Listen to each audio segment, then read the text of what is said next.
6 জন নারীর জীবনীর কথা আমি রেকমেন্ড করি, সাজেস্ট করি যে 6 জন নারীর জীবনী মুখস্থ, ঠোঁটস্থ, অন্তস্থ থাকতে হবে প্রতিটা নারীর জন্য। আশা করি মায়েরা বোনেরা শুনছেন, আশা করি আপনারা কান লাগিয়ে শুনছেন, অনুধাবন করার চেষ্টা করছেন। আপনাদের জন্য 6 জন নারীর জীবনী পড়া অবধারিত। সংক্ষেপে বলবো কয়জন? 6 জন। গুনেন। 1 নম্বরে হচ্ছে হাজার, উম্মে ইসমাইল, সৈয়দনা ইব্রাহিমের বউ, সৈয়দনা ইসমাইল আলাইহিস সালামের আম্মা, নাম হলো হাজার। আমরা বলি বিবি হাজেরা। আমরা কি করি? হাজেরা আছে না? এই প্যান্ডেলেও হাজেরা নামে 2 বোন থাকতে পারে। আসলে নামটা হচ্ছে হাজার। নামটা কি? হাজার। এই হাজার হচ্ছে আপনাদের 1 নাম্বার মডেল। 2 নাম্বার কুখ্যাত সন্ত্রাসী ফেরাউনের বউ আসিয়া আপনাদের 2 নাম্বার মডেল।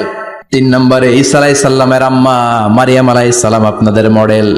বিশ্বনবীর প্রথম বউ খাদিজা আপনাদের মডেল। বিশ্বনবীর একমাত্র কুমারী বউ মা আয়েশা আপনাদের মডেল। আর বিশ্বনবীর কলিজার টুকরা সাইয়্যিদাতুনা ফাতিমা আপনাদের জন্য মডেল। সুবহানাল্লাহ পড়ে। কয়জন? 6 জন। জোরে বলেন। 6 জন। প্রথমে কার নাম বলেছি? হাজার।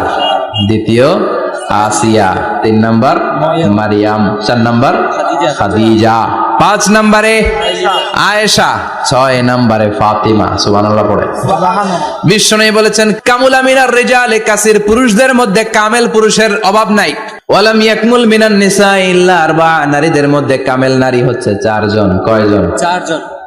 এরপরে আবার বাড়ালেন আয়েশার কথা, আবার বাড়ালেন ফাতেমার কথা, মোট হয়ে গেল 6 জন। সুবহানাল্লাহ পড়েন। সুবহানাল্লাহ। মোট কয়জন? 6 জন। আসুন এই 6 জনের জীবনী থেকে একটা একটা করে শিক্ষা আমরা মনে রাখার চেষ্টা করি, তাহলে জীবন উজালা হয়ে যাবে।